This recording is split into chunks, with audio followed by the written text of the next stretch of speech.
ધીરે ધીરે ધીરે ધીરે સમય આવે ને માણસનો 25 માંથી 30 માં આવે, 30 માંથી 35 માં આવે, 35 માંથી 40, 50, 60, 65, 70, પછી માણસ કેટલું દોડે, કેટલું ભાગે, પછી માણસ છે ને એકલો બની જાય છે સાહેબ.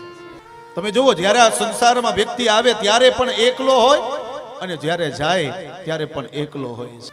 આવે અને જાયની વચ્ચે નો જે સમય છે એ સમયગાળામાં એને એક પરિવાર મળે અને એ પરિવારમાં એનો માં, એના પિતા, એના માતા, એનો ભાઈ, એની ભાભી, એની બેન, એનો બનેવી, માસા માસી, કાકા કાકી, ફઈ ફુવા, પત્ની, બાળકો, આ બધાની સાથે એને એટેચમેન્ટ થાય, સંબંધ બંધાય. પણ ધીરે ધીરે ધીરે સમય નજીક આવે ને એટલે એક એક પછી એક એક દૂર થતા જાય સાહેબ. આ મારું, આ મારું, આ મારું, આપણું કાંઈ છે નહીં, આપણું કોઈ નથી. આપણે મારું મારું કહીએ છીએ, આપણું કોઈ નથી.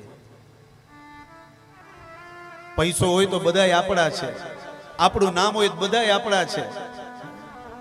પણ જેવો પૈસો વયો જાય ને એટલે જે આપણને એમ કહેતા હોય ને કે તારા વગર હું રહી ન શકું, સૌથી પહેલે એ જ વયો જાય. એનો મતલબ એમ કે પૈસો જ સર્વસ્વ છે. અને વાત પણ સાચી છે. પૈસો તો કે પરમેશ્વર, પૈસો છે એ જ પરમેશ્વર છે. લોકોએ અત્યારે પૈસાને પરમેશ્વર માની લીધો છે. બોલો હર હર મહાદેવ.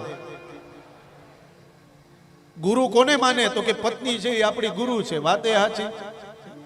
પેટ્રોલના ડીઝલના જોતા હોય પત્નીને કેવું પડે 500 તો આપો, તો કે હજી 2 દિવસ પહેલા તો દીધા હતા.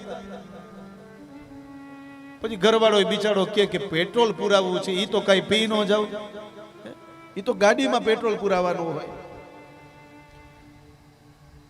જયા છોકરા શાલીગ્રામ. શાલીગ્રામ કોણ તો કે બાળકો છે, એ શાલીગ્રામ જ છે. હવે આમાં સેવા કેની કરવી? તો લોકો અત્યારે પૈસાની પાછળ ભાગે છે, મમત્વને છોડીને.